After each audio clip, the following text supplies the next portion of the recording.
அனைவருக்கும் வணக்கம். இது உங்கள் மலைச்சாரல். நான் உங்கள் அகிலா. இன்றைக்கி இந்த வீடியோவில் ஒரு பீஸ்ஃபுல்லான ஒரு அமைதியான ஒரு நாளை தான் நீங்கள் பார்க்க போகிறீங்க. வாங்க வீடியோக்குள்ளே போகலாம். அன்றைக்கி நான் கொஞ்சம் லேட்டாக எழுந்திரிச்சதுனால நான் இந்த ஃபுல் டே வந்துட்டு காலேஜுக்கு லீவ் போட்டுட்டேன். அதனால் ஜாலியாக நம்ம வீட்டில் வந்துட்டு நமக்கு தேவையான வேலைகளெல்லாம் செஞ்சுட்டு ஒரு மாதிரி அமைதியான ஒரு நாளாக தான் அது இருந்துச்சு. நாய்க்குட்டிங்க ரெண்டும் வந்துட்டு பாலை குடிச்சிட்டு நல்லா வாலாட்டிட்டு நின்றுட்டு இருந்துச்சுங்க. எல்லார் அம்மாவும் காலேஜுக்கோ ஸ்கூலுக்கோ லீவ் போட்டால் திட்டிட்டு நீ ஸ்கூலுக்கு போ காலேஜுக்கு போன்னு தான் சொல்லுவாங்க. ஆனால் எங்கள் அம்மா வந்துட்டு இன்றைக்கி கொஞ்சம் லீவ் போட்டுக்கிறியா, இன்றைக்கி வந்துட்டு உனக்கு அவர் கம்மியாக இருந்தால் இன்றைக்கி லீவ் போடுறியான்னு நிறைய வாட்டி கேட்பாங்க. அதனால் நான் லீவ் போட்டால் அவங்களுக்கு ரொம்ப ஜாலியாகிடும். அம்மாவும் காலையில் எழுந்திரிச்சு வாசு தெளித்து கோலமும் போட்டுட்டாங்க. இந்த செடியோட பேர் பாம்பு கத்தாழையா. இது வச்சா பாம்பு வராதுன்னு சொன்னாங்க. அதனால நாங்கள் வச்சுருக்கோம். அதுக்கும் கொஞ்சம் நான் தண்ணி விட்டுட்டு அதுக்கப்புறமா பால்கனியில் இருக்கிற செடிக்கும் கொஞ்சம் தண்ணி விடலான்னு சொல்லிவிட்டு நான் தண்ணி விடுறதுக்காக எடுத்துகிட்டு போய் தண்ணி ஊற்றிட்டு இருந்தேன். இந்த செடியெலாம் இன்னமும் இப்படியே இருக்கான்னு கேட்காதீங்க. இந்த வீடியோ எடுத்து ஒரு மாதம் ஆச்சு. நான் இப்போ தான் வாய்ஸ் ஓவர் கொடுத்து நான் அப்லோட் பண்ணுறேன். இப்போ இந்த செடியெல்லாம் எடுத்துகிட்டு போய் கீழே மண்ணில் நட்டாச்சு. நான் அதுக்கப்புறமா அதையும் நான் உங்களுக்கு காட்டுறேன் இன்னொரு விலாகில். இந்த பிளாஸ்டிக் குடம் மாதிரி சின்ன சொம்பு மாதிரி இருக்கும். இது எனக்கு ரொம்ப பிடிக்கும். அதனால நான் அதில் தான் தண்ணி எடுத்துகிட்டு போய் ஊற்றுவேன். இன்றைக்கி செம்பருத்தி வந்துட்டு ஒரு பூ பூத்துருக்கு. இப்போது இந்த மண்ணில் நட்டதுக்கப்புறமா நிறைய கனகாம்பரம் எல்லாம் பூத்துருக்கு. ஆனால் இதில் ஒரு சில செடி வாடி கூட போயிடுச்சு. நான் அதெல்லாம் எந்த செடியெலாம் நல்லா வந்திருக்கு அப்படின்றத இன்னொரு விலாகில் உங்களுக்கு நான் காட்டுறேன். காலையில் இந்த மரங்களெல்லாம் அந்த வானத்தோடு சேர்த்து பார்க்கும்போது ரொம்ப அழகாக இருந்தது. காற்று படும்போது அது லைட்டாக ஆடிட்டு ரொம்ப அழகாக இருந்துச்சு பார்க்கும்போதே. அந்த நாளே ரொம்ப அமைதியாக மகிழ்ச்சியோடு ஆரம்பித்த மாதிரி இருந்தது. நான் செம்பருத்தி செடி வாங்கிட்டு வந்ததுக்கு முக்கியமான ரீசன் வந்துட்டு நம்ம ஹேர் பேக்குக்கு ஷாம்புக்கெலாம் அதை யூஸ் பண்ணிக்கலாம் அப்படின்னு சொல்லிட்டு தான் நான் வாங்கிட்டே வந்தேன். அதுலேயே இது நிறைய பூலாம் பூக்க ஆரம்பிச்சிருச்சு. செடிக்கெலாம் தண்ணி ஊற்றிட்டு வந்ததுக்கப்புறம் நான் தோசை ஊற்றி சாப்பிட்டேன். அம்மாவும் தோசை ஊற்றி சாப்பிட்டுக்கிட்டாங்க.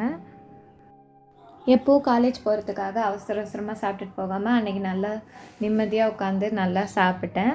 சாப்பிட்டு முடிச்சதுக்கப்புறம் கொஞ்சம் நேரம் அம்மாவுக்கு ஹெல்ப் பண்ணலான்னு சொல்லிட்டு அவங்க பாத்திரம் விளக்க போனாங்க. சரின்னு சொல்லிட்டு அவங்க கூட நான் பேசிக்கிட்டே பாத்திரம் விளக்கிட்டு இருந்தேன். யாருக்கெல்லாம் அவங்க அம்மா கூட உட்காந்துக்கிட்டு காசிப் பேசுறதுலாம் ரொம்ப பிடிக்கும்னா கீழே கமெண்ட் பண்ணுங்கள். ஆனால் நானும் அம்மாவும் ஒரு 10 நிமிஷம் பேசினோன்னா அதில் 5 நிமிஷம் சண்டை தான் போடுவோம்.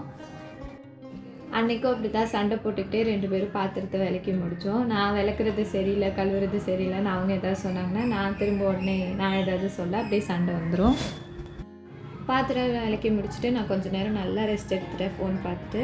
நான் இப்போ வந்துட்டு ரீசெண்டாக ஒரு பக்கத்தில் இருக்க ஒரு கடையில் வந்துட்டு இந்த கிராஃப்ட் ஐட்டம்ஸ்லாம் நிறையா வாங்கிட்டு வந்தேன். அதெல்லாம் உங்களுக்கு காட்டுறேன்.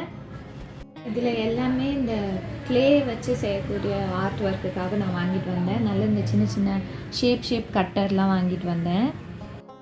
நான் கடை பேர் சொல்லலை, ஏன்னா எனக்கு அங்கே வாங்கினது அவ்வளோ விருப்பமே இல்லை. ஏன்னா அவங்க ரேட்டும் ஒழுங்காக நமக்கு சொல்ல மாட்டேங்கிறாங்க. அவங்க பில்லில் பார்த்தாலும் எந்த பொருள் எந்த ரேட்டுன்றதே தெரியல. அதுவும் இல்லாமல் இந்த கடை வந்துட்டு நாங்கள் ரொம்ப தேடி கண்டுபிடிச்சி போய் வாங்கிட்டு வந்தால் அந்தளவுக்கு ஒர்த்தாகவே இல்லை. அதனால நான் அந்த கடை பேர் சொல்லலை. மற்றதெல்லாம் நான் அந்த இயரிங்ஸ்க்கு செய்கிறதுக்கு அந்த ஹூக்கு அந்த வளையம் மாதிரி இருக்கிறது அதெல்லாம் வாங்கினேன். இது வந்துட்டு அந்த ஹார்ட்டின் ஷேப்பில் ரெசின் ஆர்ட் செய்கிறதுக்காக பெண்டன்ட் மாதிரி செய்கிறதுக்காக வாங்கியிருந்தேன். அதுக்கப்புறம் இந்த சில்வர் கலர்லேயும் கோல்டன் கலர்லேயும் பிக்மெண்ட் வாங்கியிருந்தேன். இது ரெசின் ஆர்ட்டுக்கும் பயன்படுத்திக்கலாம், நம்ம க்ளே ஆர்ட்டுக்கும் பயன்படுத்திக்கலாம். சில பொருள்லாம் நான் எதுக்கு வாங்கினேன்னு எனக்கே தெரியல, ஆனால் பார்க்க அழகாக இருக்குதுன்னு சொல்லிட்டு வாங்கிட்டேன். அதில் ஒன்று தான் இந்த சின்ன சின்ன கண்ணாடி பீஸ் மாதிரி இருக்கும் இல்லையா, இது எதுக்காவது ஆர்ட்டுக்கு யூஸ் பண்ணிக்கலாம். அதுக்கப்புறம் இந்த கிறிஸ்டல் பீட்ஸும் வாங்கியிருந்தேன். இதை இயரிங்ஸில் ஆட் பண்ணால் ரொம்ப அழகாக இருக்கும்னு சொல்லிட்டு இந்த வாட்டி நான் க்ளே ஆர்ட் செய்கிறதுக்கான டூல்ஸ் தான் நிறையா வாங்கியிருந்தேன். அதில் தான் இந்த ரவுண்டாக இருக்கிற மாதிரி இந்த கட் பண்ணுறது அந்த டூல்லாம். அதுக்கப்புறம் ரெசின் ஆர்ட் செய்கிறதுக்காக மோல்டும் நான் 2-3 வாங்கியிருந்தேன். போனோடனே ஃபஸ்ட்டு வந்துட்டு இதை தான் எனக்கு காமிச்சாங்க. சரின்னு என்ன பண்ணுறதுன்னு தெரியாமல் 2-3 வாங்கிட்டேன். அதில் இந்த ஹார்ட்டாக இருக்க மாதிரி டிஃப்ரெண்ட் டைப்பான ஹார்ட்ஸ்லாம் இருக்கிற மாதிரியான ஒரு மோல்டு. இது வந்துட்டு நம்ம இயரிங் செய்கிறதுக்கு பெண்டன் செய்கிறதுக்கெலாம் பயன்படுத்திக்கலாம். அடுத்தது வந்துட்டு இந்த உட் கார்விங் செட்டு. நான் இது எதுக்கு வாங்கினேன்னே தெரில. ஒரு வேளை க்ளே ஆர்ட் பண்ணுறப்போ கட் பண்ணுறதுக்கு வேணால் நம்ம யூஸ் பண்ணிக்கலாம். அதுக்கப்புறம் இந்த பட்டர்ஃப்ளை மாதிரி இருக்கிற கட்டர். இது வந்துட்டு 3 டிஃப்ரெண்ட் சைஸில் இருந்துச்சு. இது ஆக்சுவலாக பேக்கிங் டூல்ஸில் இருந்தது. நான் க்ளே ஆர்ட்டுக்கு பயன்படுத்திக்கலான்னு சொல்லிட்டு வாங்கிட்டேன்.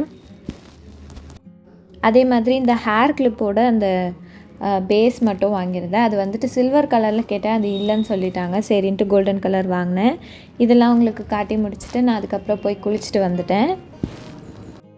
சரி, அன்றைக்கி தான் லீவ் போட்டுட்டோமே, நல்லா தலை குளிச்சுட்டு காய வைக்கிறதுக்கு நிறையா டைம் கிடைக்கும்னு நான் அன்றைக்கி தலை குளிச்சுட்டு வந்துட்டேன். நான் குளிச்சுட்டு வந்ததுக்கப்புறம் தான் மத்தியானம் சாப்பாடே சாப்பிட்டேன். சாப்பிட்டு முடிச்சுட்டு ஈவினிங் போல் எனக்கு ரொம்ப போர் அடிச்சுது. சரி ஏதாவது பண்ணலான்னு சொல்லிட்டு நான் நெயில் பாலிஷ் வைக்கலாம், ரொம்ப நாள் ஆச்சு வச்சே. அதுவும் இல்லாமல் நெயில் பாலிஷ்லாம் வாங்கினதுலேருந்து இந்த க்ரீன் கலர்லாம் யூஸ் பண்ணவே இல்லை. அதனால் அதெல்லாம் வைக்கலான்னு சொல்லிட்டு வச்சுட்டு இருந்தேன். எனக்கு இந்த க்ரீன் கலர் ரொம்ப பிடிச்சிருந்தது. ஒரு மாதிரி ஒரு பேஸ்டல் க்ரீனில் இருந்தது. டாஸ்லரோடது தான் நல்லா பிக்மெண்டடாகவும் இருந்துச்சு. சில நெயில் பாலிஷ்லாம் நம்ம கலருக்கு பிடிச்சி வாங்கிடுவோம், ஆனால் ஒரு கோட் அடித்தா ரொம்ப மெல்லிஸாக இருக்க மாதிரி இருக்கும், டிரான்ஸ்பரண்ட்டாக தெரிகிற மாதிரி. இது நல்லாவே பிக்மெண்டடாக இருந்தது. இந்த நெயில் கலர் உங்களுக்கு பிடிச்சதா இல்லையான்றது கீழே கமெண்ட் பண்ணுங்கள். அதுக்கப்புறம் ஈவினிங் ஆகிடுச்சு. சரின்னு சொல்லிவிட்டு நான் கொஞ்சம் நேரம் அனிமி மூவி பார்த்துட்டு அப்படியே திரும்ப ஈவினிங் செடிக்கு தண்ணி ஊற்றுறதெல்லாம் பண்ணலாம் அப்படின்னு சொல்லிட்டு நான் பார்த்துட்டு இருந்தேன். எனக்கு அனிமி மூவிலாம் பார்க்குறப்ப நம்ம ஏதாவது பெயிண்டிங்ஸ் அதெல்லாம் பார்ப்போம் இல்லையா, அதெல்லாம் அப்படியே உயிரோட ஓடுனா ஓடியாந்தா பேசினா எப்படி இருக்கும், அந்த மாதிரி தான் தோணும். ஈவினிங்கும் நான் செடிக்கு தண்ணி ஊற்றிட்டேன். மறக்காமல் காலையிலையும் ஈவினிங்கும் செடிக்கு தண்ணி ஊற்றுறதுனால அது நல்லா இருந்தது. இப்போ எங்களுக்கு மாடல் எக்ஸாம்ஸ்லாம் நடந்துகிட்ருக்கு. அதனால் இதெல்லாம் முடிச்சதுக்கப்புறம் நான் உங்களுக்கு இன்னும் நிறையா நல்ல நல்ல விளாக்ஸ்லாம் போடுறேன். அது மட்டும் இல்லாமல் இந்த நவராத்திரிக்கு நாங்கள் கொலு கூட வச்சுருக்கோம். அதையும் நான் அடுத்தடுத்து வர விளாக்ஸில் உங்களுக்கு காட்டுறேன். அதுவும் இல்லாமல் நிறைய இன்ட்ரெஸ்டிங்கான விஷயம் கூட என் லைஃப்பில் நடந்திருக்கு. அதையும் நான் இனிமேல் வர விளாகில் உங்களுக்கு கண்டிப்பாக ஷேர் பண்ணுறேன். வானமும் ரொம்ப பார்க்குறதுக்கு அழகாக இருந்தது. ஒரு மாதிரி பிங்கிஷான ஒரு ஷேடு நடுவில் வந்தது.